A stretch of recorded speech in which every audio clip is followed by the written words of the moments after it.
Baik, assalamualaikum warahmatullahi wabarakatuh.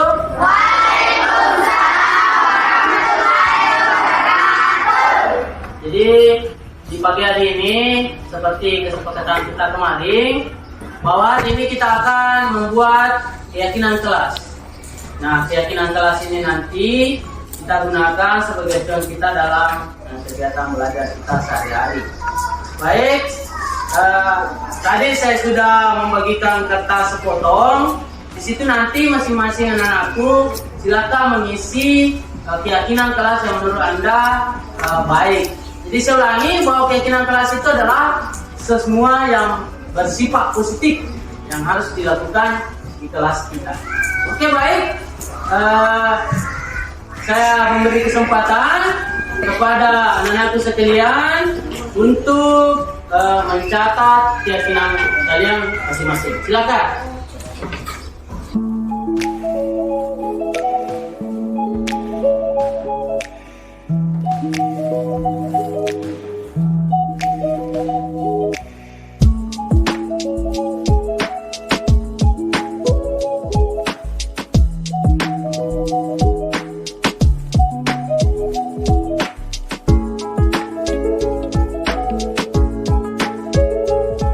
Jadi tadi saya sudah memberi kesempatan untuk menuliskan keyakinan masing-masing.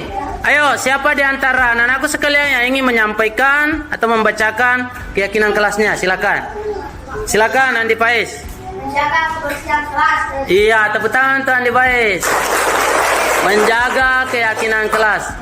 Betul sekali ya, kita harus selalu menjaga kebersihan kelas. Siapa lagi nih? Oke, Grepi, silakan. Biasakan membawa tumbler. Tepuk tangan tuh, Grepi. Jadi membawa tumbler itu tujuannya supaya mengurangi sampah apa? Plastik. Siapa lagi nih? Oke, Aura, silakan. Bertanggung jawab mengerjakan tugas. Iya, tepat sekali, tepuk tangan untuk Aura. Jadi kita harus selalu bertanggung jawab mengerjakan tugas. Ya, silakan. Yang lainnya? Silakan Tiara. Menghormati Bapak dan Ibu. Iya, jadi kita harus selalu menghormati Bapak dan Ibu. Tepuk tangan untuk Tiara. Satu lagi nih, siapa lagi? Reski, silakan. Berdoa sebelum belajar. Iya, setiap memulai pembelajaran kita harus selalu berdoa. Tepuk tangan untuk Reski. Siapa lagi nih? Oke, silakan Nugi. Peduli? Iya, tepuk tangan tuh Nugi. Baik anak-anakku sekalian, silakan ditempel di tempat yang sudah disediakan untuk keyakinan kelas masing-masing. Silakan.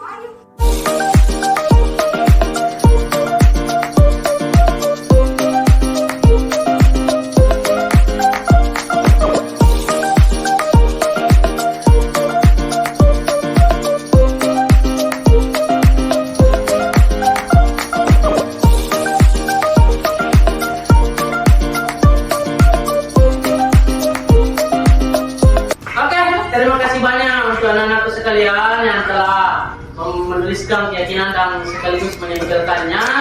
Semoga kedepannya keyakinan kelas kita ini menjadi pedoman kita untuk belajar di setiap harinya.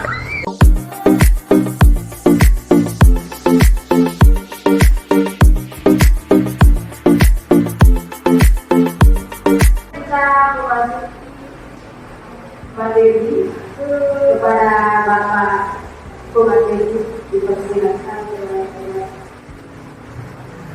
Bismillahirrahmanirrahim. Assalamualaikum warahmatullahi wabarakatuh. Waalaikumsalam.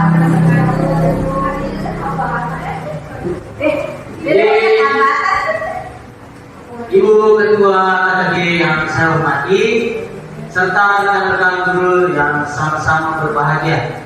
Jadi di kesempatan kali ini izin ingin memaparkan sebuah materi yang sangat penting yang nantinya akan kita aplikasikan di sekolah masing-masing. Ya, jadi adapun judulnya yaitu tentang budaya positif. Jadi di sekolah kita nantinya di setiap satuan pendidikan itu diharapkan mampu menciptakan yang namanya budaya positif. Nah, untuk mencapai hal tersebut ada beberapa hal yang harus Bapak dan Ibu perhatikan. Jadi untuk topik pembahasannya Bapak dan Ibu, di sini ada 6 topik pembahasan untuk menciptakan yang namanya budaya positif. Jadi yang pertama itu adalah disiplin positif dan nilai-nilai kebajikan universal. Yang kedua, teori motivasi, hukuman, penghargaan, dan restitusi. Nah, restitusi inilah yang mungkin masih terjangkau di pikiran Bapak dan Ibu, termasuk saya sendiri baru mendengar. Kalau motivasi, hukuman, dan penghargaan saya kira sudah lama terdengar di telinga kita. Kemudian yang ketiga, keyakinan kelas. Biasanya akan tertib kelas, naik lagi menjadi keyakinan kelas. Nanti kita jelaskan satu persatu. Kemudian, nah ini yang cukup penting adalah kebutuhan dasar manusia. Supaya kita menciptakan budaya positif di sekolah, kita harus mengetahui apa kebutuhan dasar para peserta didik kita. Selanjutnya yaitu restitusi. Inilah restitusi Bapak dan Ibu, yaitu 5 posisi kontrol yang nantinya akan kita jelaskan bersama. Kita berada di posisi yang mana sekarang? Ada 5 posisi kontrol yang telah dimiliki oleh Bapak dan Ibu guru. Semoga nantinya setelah memperhatikan hal ini, paradigma kita, pemikiran kita akan berubah ke arah yang lebih positif. Kemudian untuk menciptakan sebuah restitusi, ada namanya segitiga restitusi. Ada langkah-langkahnya Bapak dan Ibu. Jadi marilah kita memulai yang pertama. Disiplin positif dan nilai-nilai kebajikan universal. Ya, untuk menciptakan rasa disiplin di sekolah, tentu kita mengenal yang namanya kontrol. Jadi siswa ini Bapak dan Ibu perlu dikontrol. Makanya ada yang dikatakan teori kontrol atau ilusi kontrol. Jadi ada 4 hal yang terkait dengan teori kontrol ini. Yang pertama, ilusi bahwa guru dapat mengontrol murid. Betul sekali Bapak dan Ibu. Jadi di sekolah Bapak dan Ibu tentunya sebagai guru kita yang telah mengontrol murid-murid kita. Namun hasilnya apa? Sebagai contoh, ketika kita mengajar, kita sementara menulis di papan tulis. Apakah semua anak kita memperhatikan kita? Tentu tidak Bapak dan Ibu. Makanya ilusi yang mengatakan bahwa guru itu mengontrol murid ternyata masih tidak jelas apa betul itu. Makanya nanti ada hal yang akan kita lakukan sehingga dalam hal kontrol ini siswa sendiri yang menyadarinya. Kemudian ilusi bahwa semua hal positif yang kita sampaikan kepada siswa itu efektif. Tentu saja Bapak dan Ibu, jika kita menyampaikan sesuatu yang baik kepada siswa kita, tentunya ada rasa di hati para peserta didik kita bahwa apa yang disampaikan oleh guru kita ini benar adanya. Tapi apakah itu efektif? Ternyata setelah ada survei dari berbagai lembaga, ternyata meskipun kita tempa anak kita dengan berbagai kegiatan yang positif, tapi itu hanya terjadi di tempat tersebut. Di luar sana apakah dia berdayakan, kita tidak tahu apakah dia terjadi. Kemudian selanjutnya, ilusi bahwa kritik dan membuat orang merasa bersalah dapat menguatkan karakter. Coba di sekolah Bapak dan Ibu, apakah kita di sekolah telah memberikan penghargaan atau berupa hukuman kepada siswa-siswa kita? Tentu kita sudah melakukannya. Nah, apakah efektif? Ya, tentu yang baik dipekertinya mungkin tidak ada masalah.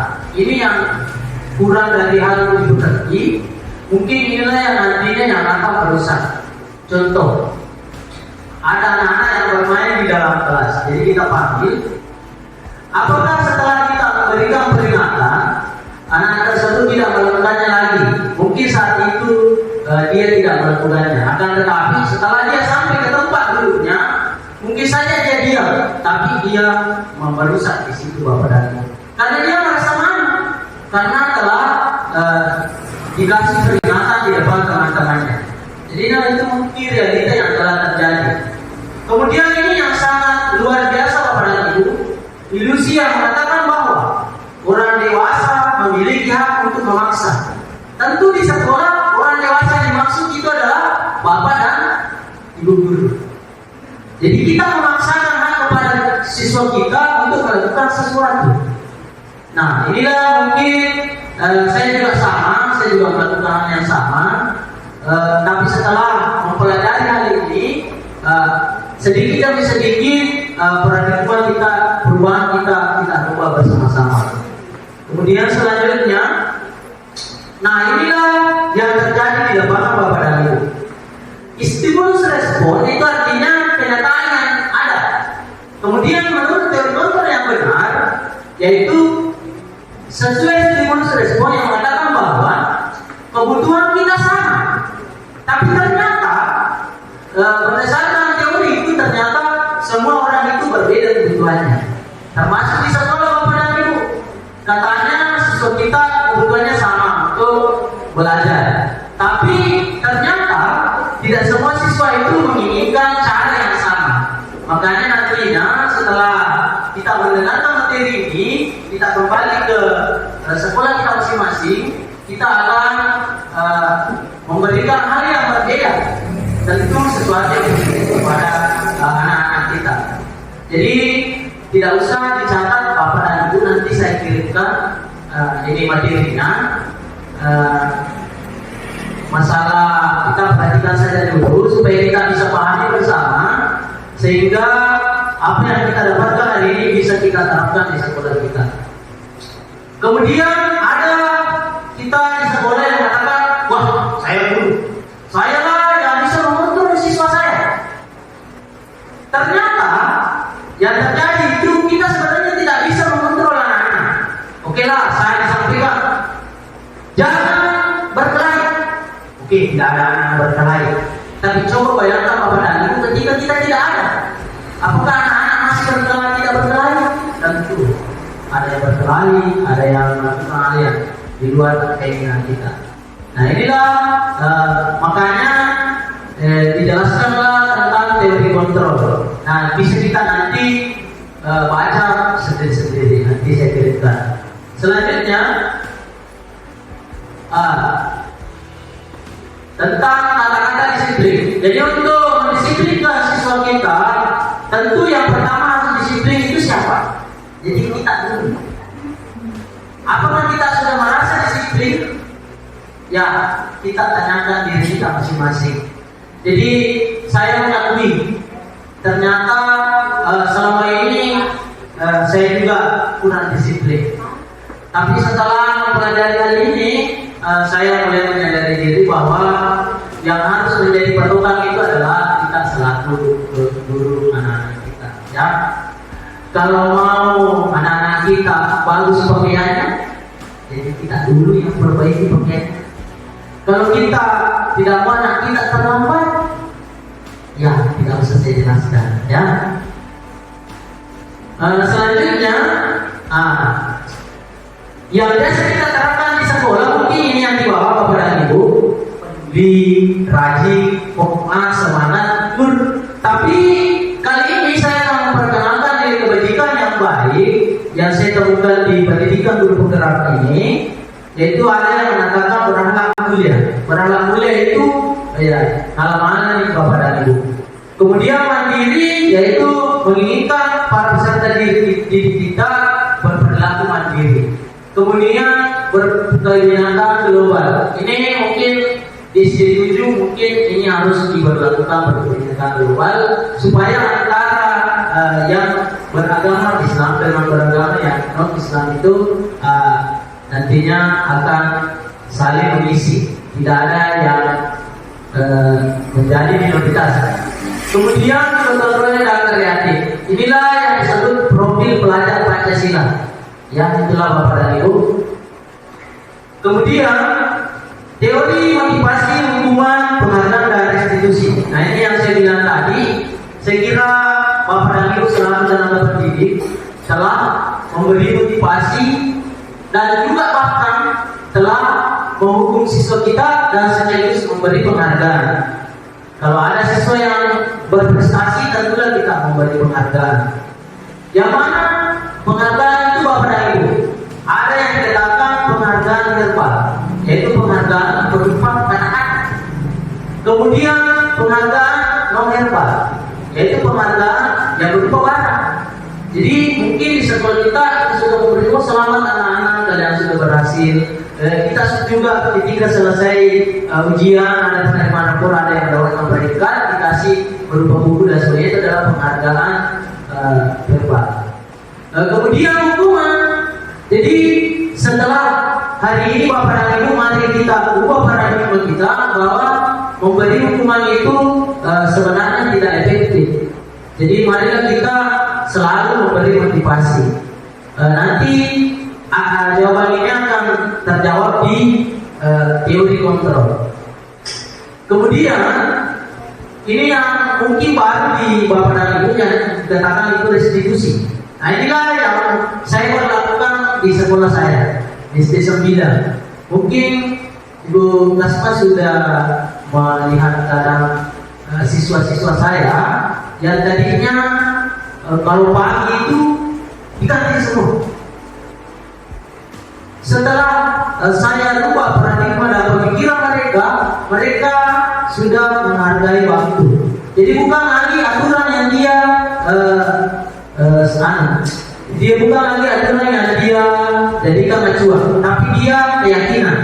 Jadi keyakinan inilah nantinya yang akan kita susun bersama di sekolah masing-masing agar kita menciptakan budaya positif di sekolah kita.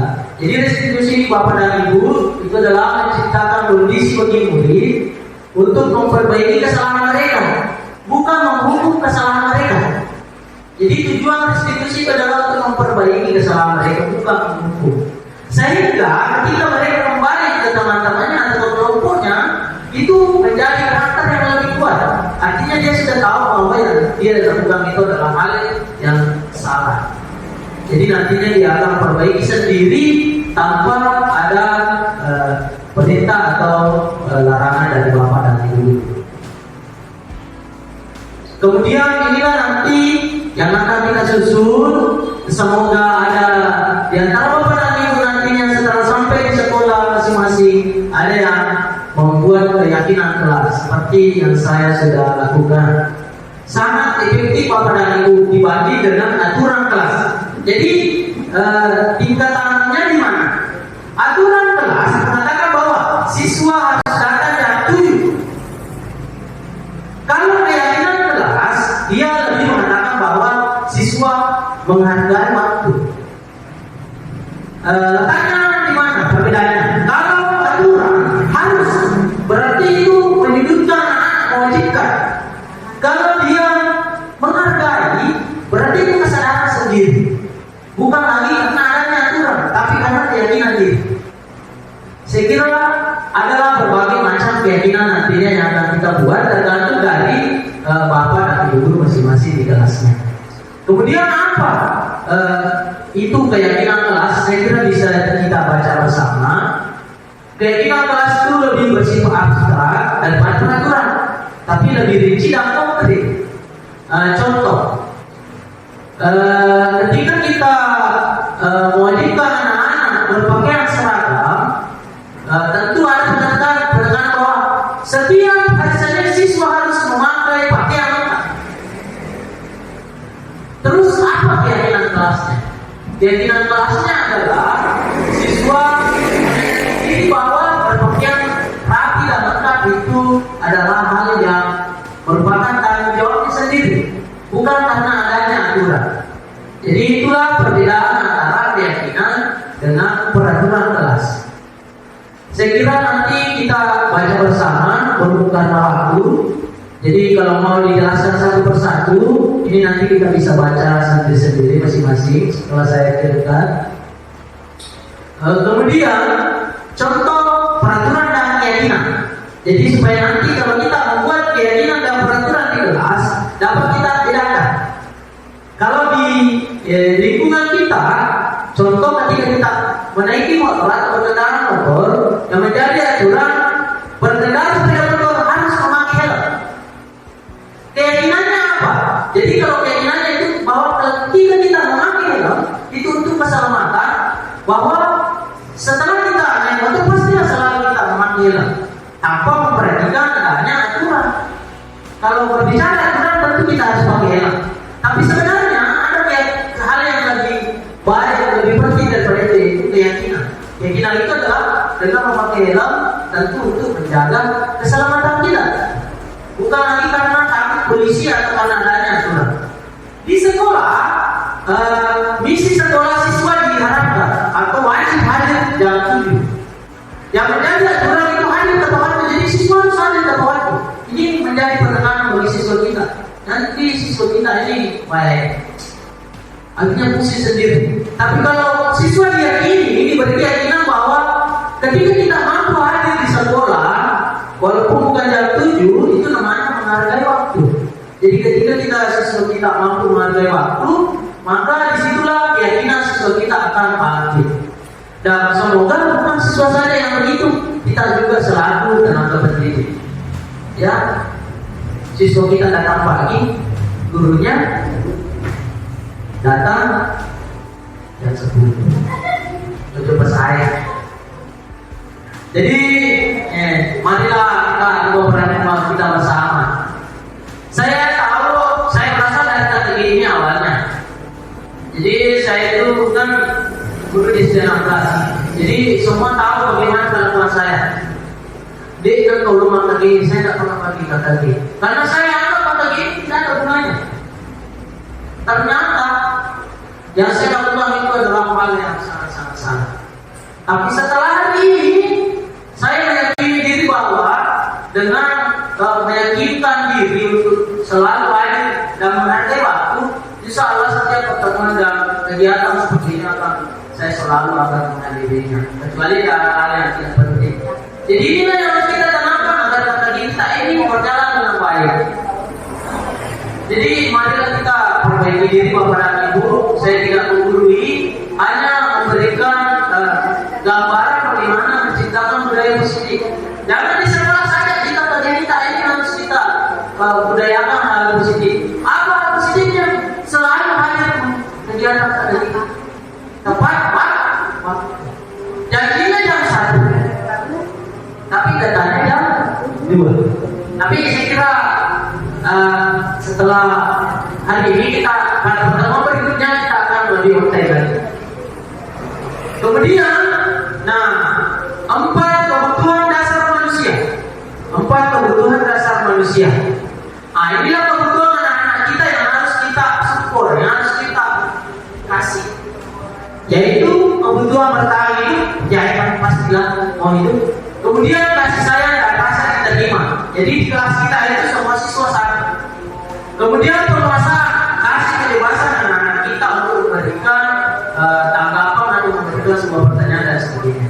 Kemudian kebebasan, jangan katakan anak-anak tulisan harus rapi, tulisan harus tegak, tulisan harus kiri, jangan. Kasih kebebasan yang penting bisa dibaca. Kemudian kasih kesenangan. Jadi setiap mengajar itu jangan materi terus bapak. Sesekali kasih bermain atau kasih keluar belajar di lingkungan sesuai dengan materi yang kita ajarkan. Jadi di guru penggerak pada itu ada namanya ice breaking. Ice breaking itu memberikan anak-anak permainan mengarah ke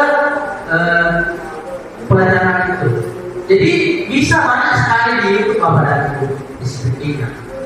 Misalkan materinya tentang apa? Cari banyak itu, banyak sekali contohnya. Nah, untuk menjawab bagaimana kebutuhan siswa kita ini, bisa kita ada contoh. Aku senang main kejar-kejaran dengan ibu guru, seru. Kira-kira kebutuhannya anak kita apa? Bisa kita jawab bersama-sama. Nah, bisa dilihat ya, apakah kebebasan, cinta dan kasih sayang, kesenangan atau kepuasan. Jadi aku senang main kejar-kejaran dengan ibu guru. Bisa kita jawab bersama, yaitu ya kesenangan. Apa betul? Nah, ternyata betul.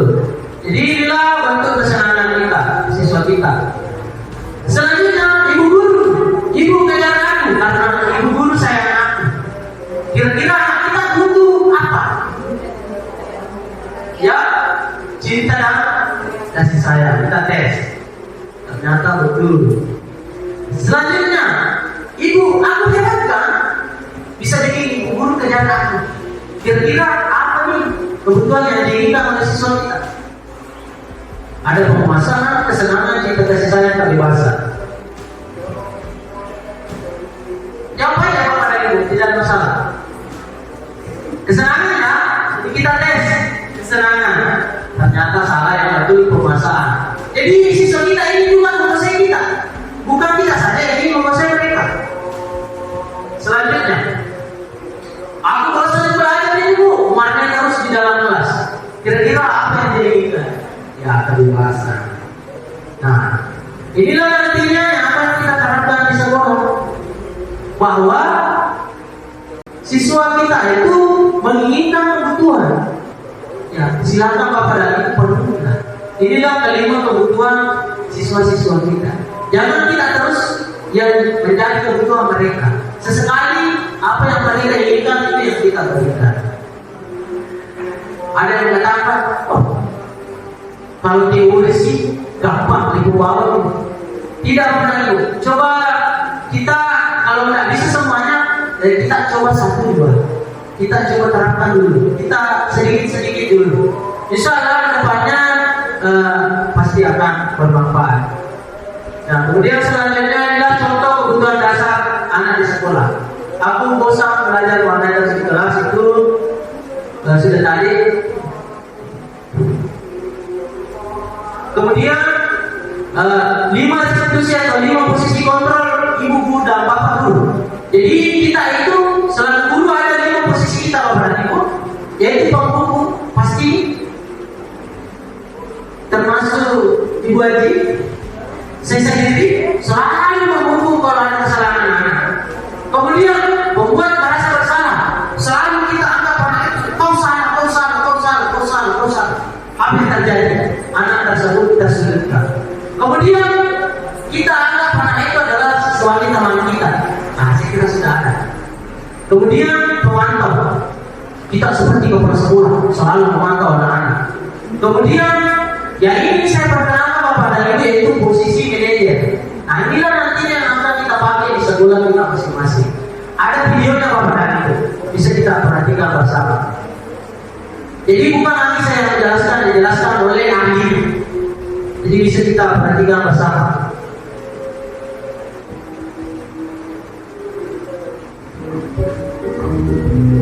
Jadi mari kita simak bersama yang disebut 5 posisi kontrol. Silakan Bapak. Dalam penerapan risiko positif restitusi, salah satu program yang digunakan adalah 5 posisi kontrol. 5 posisi kontrol dalam restitusi adalah proses perjalanan seorang pendidik agar dapat mengenali dirinya. Dan video kali ini kita akan membahas tentang 5 posisi kontrol dan menggunakan pengendalian dokter dan contoh penerapannya.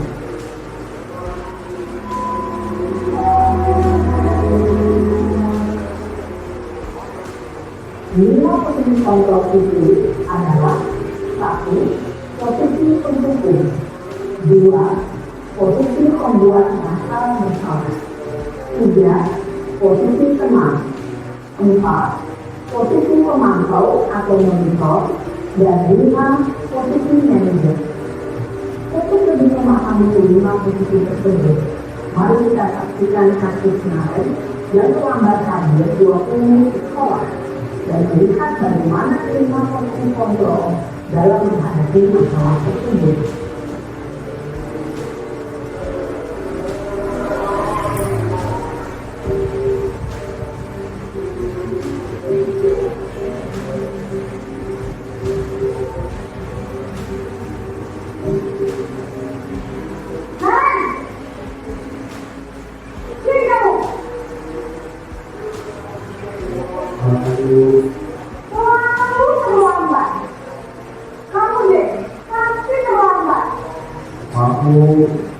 Saya Apa coba?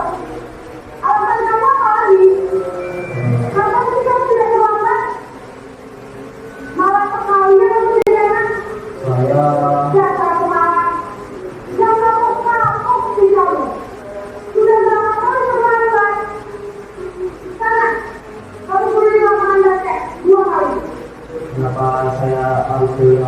tersebut. Kenapa? Kamu kawan ibu, berani-beraninya jawab. Sudah terlambat, masih berani jawab nggak? Sekarang, keliling lapangan basket 5 kali sekalian. Dia kapok. Pak, pergi ke lapangan basket. Posisi pemukul biasanya berbicara. Oke. Yang pertama posisi pemukul. Kira-kira kita semuanya di sini mungkin adalah posisi pemukul. Termasuk saya sendiri. Kalau saya sendiri Bu, kalau ada sesuatu seperti itu pasti saya. Setelah mendengar hal ini tidak lagi.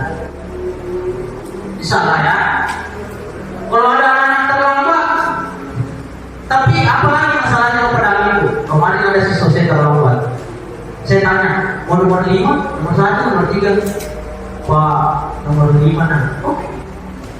Tidak lagi nomor 1. Pemukul. Jadi anak-anak sudah paham ada 5 posisi kontrol dulu. Saya sudah sampaikan. Jadi kita juga beberapa ibu, marilah kita tinggalkan posisi pemukul. Ya. Apa kira-kira yang terjadi kalau kita posisi pemukul? Di sekitar yang bersama. Dengan nada ini menghadiri, menyakiti, dan menyindir. Usaha bisa berupa fisik maupun psikis. Ibu dan bapak guru hebat. Dampak yang terjadi pada murid ketika guru berada pada posisi pemukul adalah murid cenderung akan memberontak, bahkan menyimpan dendam. Nah, kita lihat yang kedua.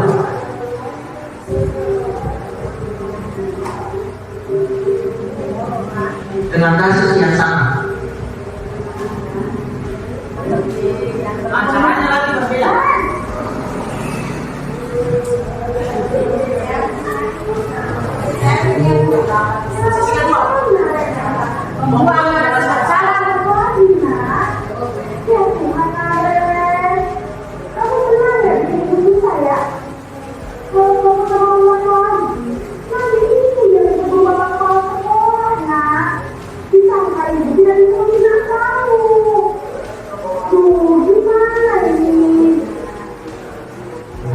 Maaf Bu.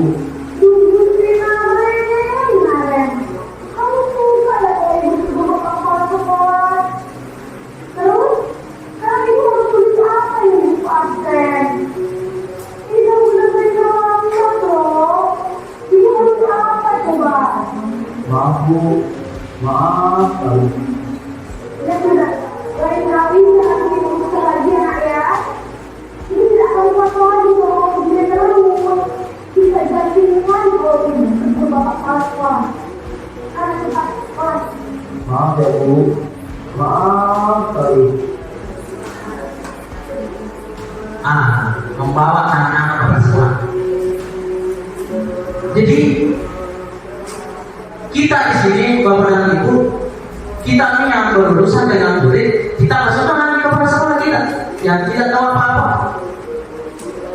Jadi yang dibuat bersalah tentu anak ini merasa bersalah kepada kita, karena di kelakuan dia kita dimarahi kepala sekolah yang belum tentu terjadi, belum tentu kita dimarahi. Tentu di kita sendiri saya juga pernah memberikan jawaban seperti itu kepada siswa saya, bahwa kalau kau terlambat lagi nanti saya dimarahi oleh kepala sekolah. Jangan tentu terjadi. Jadi marilah kita menyadari diri bahwa jika kita berada di posisi ini juga cukup bermasalah. Nanti membuat siswa-siswa kita menjadi cenderung takut sama kita. Saya kira seperti itu. Nah ini apa yang terjadi ketika membuat masalah? Membuat rasa bersalah, berbicara dengan nada tenang, cenderung lembut. Namun kata-kata yang dibicarakan membuat dia terasa menjadi orang yang gagal, memandang dirinya sendiri, merasa tidak berharga, dan tidak sanggup membahagiakan orang lain. Ketika dia mengambil posisi membuat rasa bersalah, dia akan menganggap dirinya yang bersalah dan dia akan mengumpat posisi satu tersebut mengenai dirinya.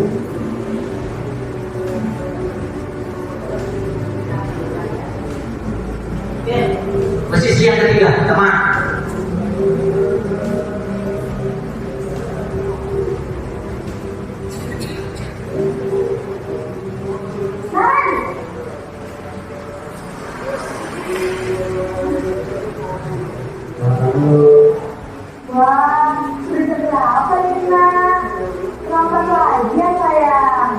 Iya Bu, habis ibu saya udah bangunkan saya Bu. Kamu orangnya kayak kamu. Kamu bukan anak yang paling kencang. Kok terlambat sih? Iya Bu, saya memang bangun-bangun tadi. Jadi biar usaha kencang setelah langsung ya Bu. Ya sudah panas mandi, doain bikin lagi ya. Biar tak terlambat lagi. Bikin senang ibu, demi ibu. Bisa? Bisa Bu. Ya sudah kamu keluar, ibu beresin urusan absen kamu. Kamu ini adalah pelajar. Ini sudah mulai baik. Kita berteman sama anak-anak. Tapi apakah efektif? Ternyata belum efektif. Kenapa? Anak-anak ini tergantung kepada kita. Kalau ada masalahnya lari ke kita. Kalau ada masalahnya lari ke kita. Kemudian nanti selanjutnya mungkin dia mengenal kita sama sebayanya. Ya, apa-apa boleh naik. Makanya posisi teman juga sebenarnya sudah bagus. Tapi yang akan terjadi itulah yang akan kita takutkan. Jadi saya kira posisi teman juga masih ya mudah-mudahan kalau saya sudah lakukan sih, tapi tidak Jadi gitu. berbicara dengan nada suara ramah, akhlak. Sebelum bertinggal di luar untuk menjaga suasana tetap santai. Dia akan merasa tenang, aman, dan akrab dengan diri. Identitas yang kita adalah identitas sukses atau berhasil. Namun, perlu diingat, karena ini masih dorongan eksternal, maka ada faktor ketergantungan dari mulut kepada orang tertentu. Di sini guru absennya, sehingga dari waktu mulut bisa berperilaku baik, namun hanya pada orang-orang tertentu saja. Nah, posisi keempat, pemantau.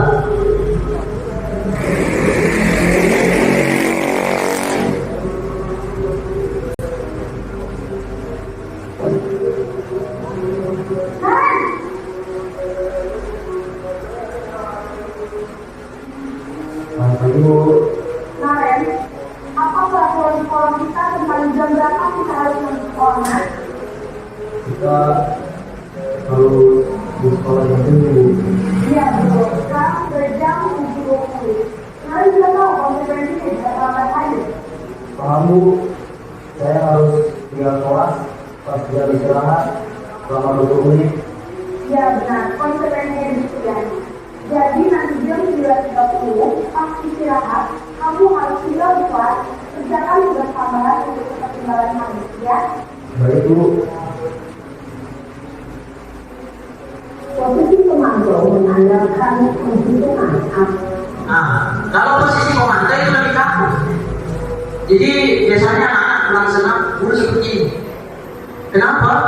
Jadi ada batasan antara guru dengan siswa. Jadi seakan-akan guru itu adalah dewanya anak-anak. Jadi seakan-akan kalau ada guru itu anak-anak pulang semangat takut dan sebagainya. Sebenarnya sudah bagus, tidak memarahi, memperlakukan sesuai aturan, tapi ada lagi yang lebih efektif, yaitu yang terakhir itu apa? Silakan perhatikan.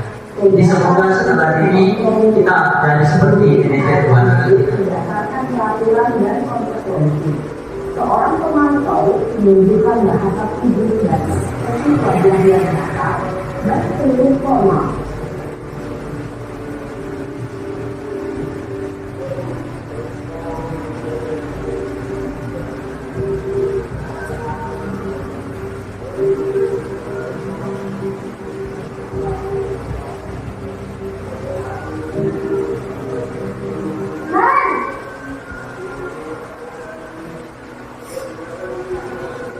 Selamat Bu.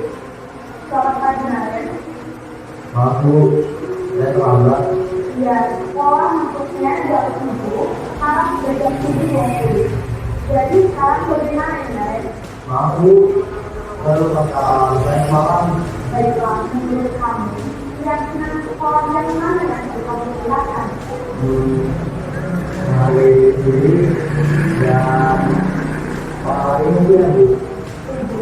Jadi, apakah Naren Ya Bu, kayaknya ini ya. Apakah hal itu indah dari keterlambatan ini? Itu dia Bu. Bagaimana membawa dari masalah keterlambatan ini? Saya akan coba berpindah lupa model alam saya Bu. Baik, kalau kalian mau modal alasan di rumah, ada orang yang kira-kira bisa bantu mengingatkannya? Ada Bu, kakak saya, Kak Emma. Ada lagi selain KM? Selain Kak Emma, ada ibu saya. Baik, jadi yang mau mengingatkan kalian ada Kak Emma dan Ibu Kalian. Kira-kira akan boleh teralasan kalian? Kalau sekolah akan segera saya lakukan. Baik, jadi kalian akan setel awal untuk bangun besok pagi dan akan diingatkan oleh kakak dan ibu dan ayah. Ada lagi yang ingin perlu dilakukan kalian agar tidak terlambat bangun lagi. Tidak ada Bu. Baik kalian, terima kasih untuk bersama kamu. Sekarang kamu mau kembali ke kelas ini lagi. Baik Bu, terima kasih. Nah, inilah posisi manajer Bapak dan Ibu. Jadi kalau ada masalahnya anak kita cari cara untuk menyelesaikannya. Bukan menghukumnya, bukan menganggapnya teman bahwa kamu dari teman saya. Kemudian jangan juga kamu telah melakukan kesalahan ini. Yang kamu lakukan ini salah, itu bukan kamu. Yang ini yang terakhir adalah posisi manajer. Betul anak-anak melakukan kesalahan, tapi kita memberikan solusi dan cara untuk menyelesaikannya. Semoga Bapak dan Ibu bisa memperlakukan siswanya seperti ini di sekolah. Insya Allah anak-anak akan menjadi lebih baik lagi.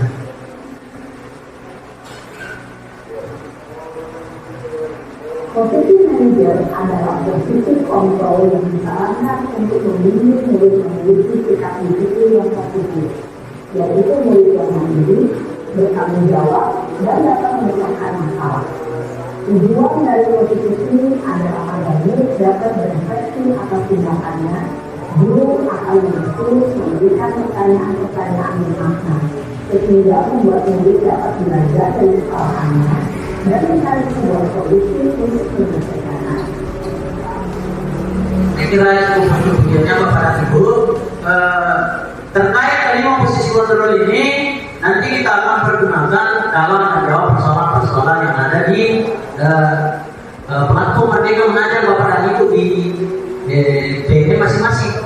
Jadi kalau ada pertanyaan terkait cara menyelesaikan permasalahan di sekolah, bisa Bapak dan Ibu menjawabnya dengan baik dan benar. Kita mau berlakukan posisi apa? Jadi sudah ada bayangan untuk menjawab. Kemudian langkah untuk menyelesaikan secara posisi kontrol manager, ini materi terakhir kita yaitu segitiga restitusi.